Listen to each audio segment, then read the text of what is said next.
Oh, I hope you will consider with me, please, for one moment, a new kind of emergent theory of eating, one based on remixing fundamental food ingredients. I think you've noticed, as I have, that when you go into a grocery store, the aisles are just full of all sorts of source material. But the way that that source material is arranged and mixed together is shockingly consistent across cultures and across individuals. And I propose that we really try and shake it up and think more authentically and intuitively about how we eat our food, and thus the new emergent theory of eating. Okay, so the first step in this theory and practice, kind of this truly embodied practice, is entering a trance state. That's the first step of really getting in touch with one's intuition, of trying to lose touch with what has been done before and really just be present. So that's what's happening here, the trance state.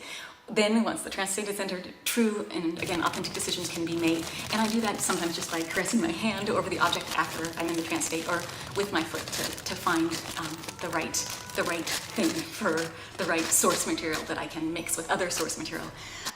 Here, after I'm in the trance state, you'll see that I'm dancing. I feel there's nothing more effective than the dance in terms of, how do I say, evoking prophetic illuminations. It gets you in a state that allows for kind of a sequence of pseudo-autobiographical becomings happening one after another.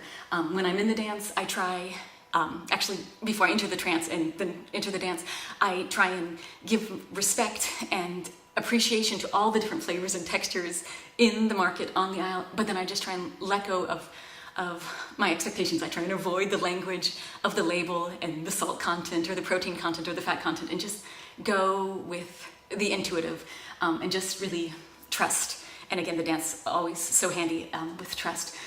You can see in this choreography that you can really observe the sense data meeting the pure data right there. Really, really, really powerful. Love the dance. Okay, so once the dance is done, then there's the opportunity to, as you see, put it in the cart for each product. And this is kind of sped up. I took the dances out in between each of these sections so you could just see. And you see that kind of a monochromatic thing is happening this day of shopping. And so please bear in mind, this is just one day of this new remix practice in action, because every day I go to the market, it's different. In this particular day, that it felt monochromatic, but it can, you can shop shape-based, or sometimes it's just surprising. You never know what will happen.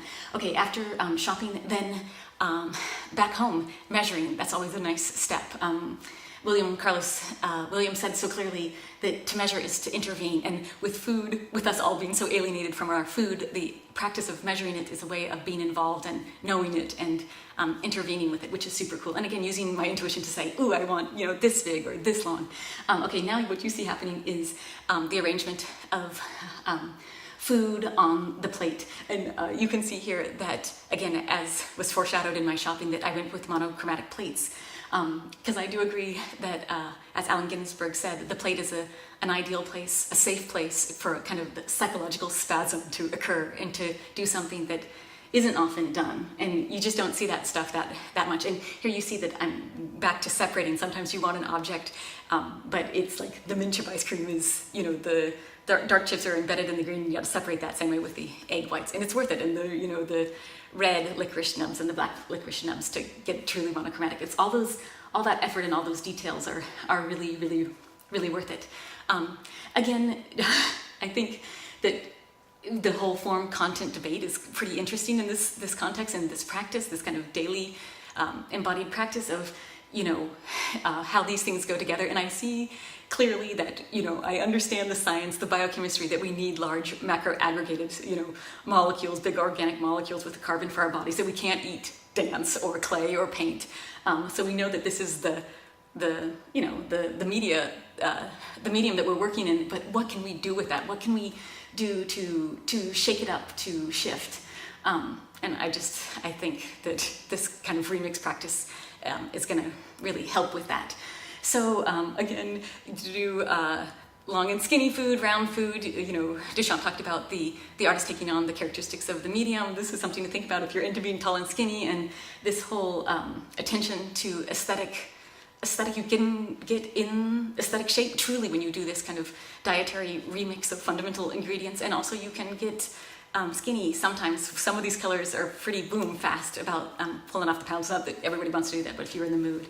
So again, trance, the dance, picking the objects, not getting seduced by language, being open, respecting the options, and then really trying to figure out how you eat. You know, Miles Davis said it takes a long time to learn how you eat, not like everybody else, because it's just too suspicious that all those plates look so much the same everywhere, and that if we can do it here, then, you know, we can really embrace the creative act, and I think that's going to be huge. So I hope you will consider, you know, remixing your fundamental food ingredients.